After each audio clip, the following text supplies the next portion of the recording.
Hello and welcome to the profession 365। दोस्तों आज का जो वीडियो है ये जरा गर्म होने वाला है क्योंकि डोनाल्ड ट्रंप ने एक ऐसा स्टेटमेंट दे दिया है जिसे पूरा मिडिल ईस्ट हिल सकता है। ईरान खामोश नहीं बैठेगा।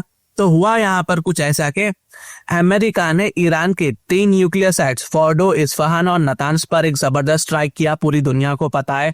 और इसके बाद ट्रंप ने ट्रूथ सोशल पे एक पोस्ट डाला है, ठीक है, जिसमें ट्रंप लिखते हैं अगर करंट ईरानियन रिजिम ईरान को ग्रेट नहीं बना सकता तो फिर रिजिम चेंज क्यों नहीं हो सकता। मीगा MIGA मीगा यानी कि make Iran great again, make America great again के बाद अब Trump make Iran great again करना चाहते हैं। अब ये मीगा वाला जो जुमला है ना, ये सिंपल नहीं है, ये एक डायरेक्ट रिजिम चेंज का सिग्नल है। दोस्तों कभी भी दोस्तों अगर आप डोनाल्ड ट्रंप के ट्वीट को अच्छी तरह देखोगे ना, ट्रंप पहले मजाक करते हैं, ठीक है, मजाक करते फिर कहते हैं कि नहीं नहीं जी ये सिर्फ एक मजाक था। बाद में कुछ महीनों के बाद या हफ्तों के बाद वो चीज को रियलिटी कर देते हैं। ट्रम्प की एक आदत है, बीमारी समझो आप।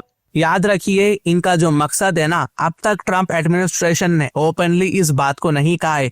ये पहली बार है कि जब ट्रंप ने तेहरान की हुकूमत को ओपनली चैलेंज किया है सिंस इजराइल ने अपना मिलिट्री ऑपरेशन स्टार्ट किया था उस दिन से ही। और रिजिम चेंज करने के लिए ही ट्रम्प शाह ऑफ ईरान को अपने यहाँ पाल रहे हैं।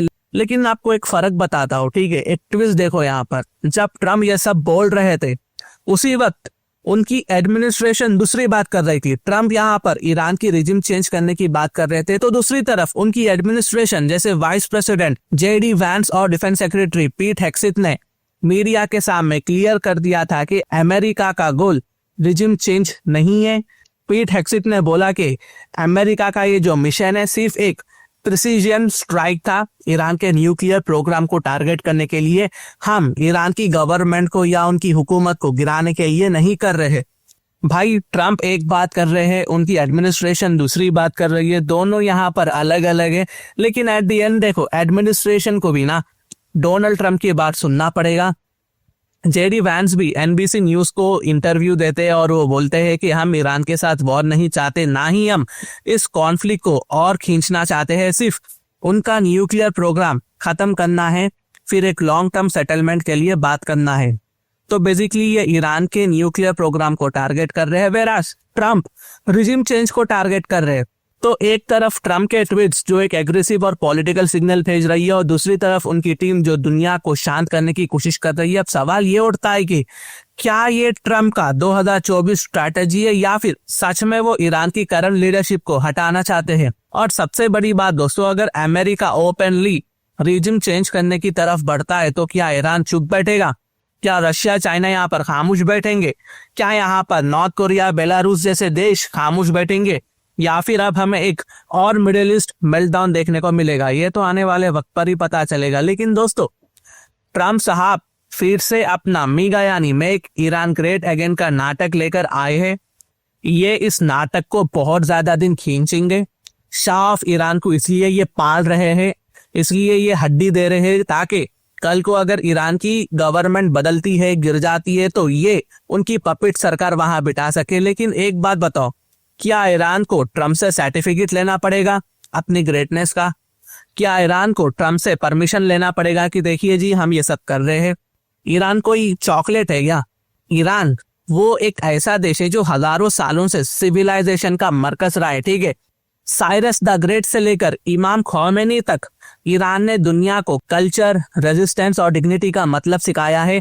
ट्रंप बोलता है रिजिम चेंज, भाई पहले में जो राइट्स हो रहे ना पहले उसको देखो, पता नहीं वो तख्ता पलट करवा दे।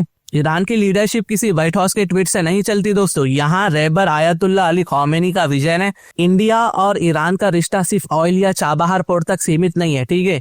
ये दोनों देश सिविलाइजेशन कजिन से और पड़ोसी देश है। अखंड भारत का ईरान पड़ोसी देश है। ईरान और इंडिया दोनों ने बहुत सारे एम्पायर देखे हैं, दोनों ने कॉलोनियलिज्म से लड़ाई की है। ईरान ने जब दुनिया को बाईपास करके इंडिया के साथ चाबहार डेवलप किया तो एक मैसेज क्लियर था, Asia will rise on its own term. ना हमें वॉशिंगटन के ऑर्डर्स पर चलना है, ना हमें लंदन से अप्रूवल लेना है। जो भी है हम इंडिजीनियस तरीके से काम करेंगे। इंडिया के लिए ईरान एक ट्रस्टेड पार्टनर है। अफगानिस्तान से सेंट्रल एशिया तक लैंड एक्सेस का गेटवे है। और याद रखिए, ईरान वेस्ट एशिया में एक लौता इंडिपेंडेंट आवाज है जिसे अमेरिका कंट्रोल नहीं कर सकता दोस्तों। तो हमें ईरान को खोना नहीं चाहिए, उल्टा ईरान को सपोर्ट करना चाहिए। भारत को ईरान के साथ हाथ मिलाकर चलना चाहिए। तो दोस्तों, ये कुछ अपडेट्स थी जो मैंने आप तक लाया है। अगर मेरी वीडियो इन्फॉर्मेटिव दिखे तो इंटरनेशनल अफेयर्स के लिए आप मेरे चैनल को सब्सक्राइब कर सकते हैं। Thank you for watching, thank you for listening and I always say God bless you all.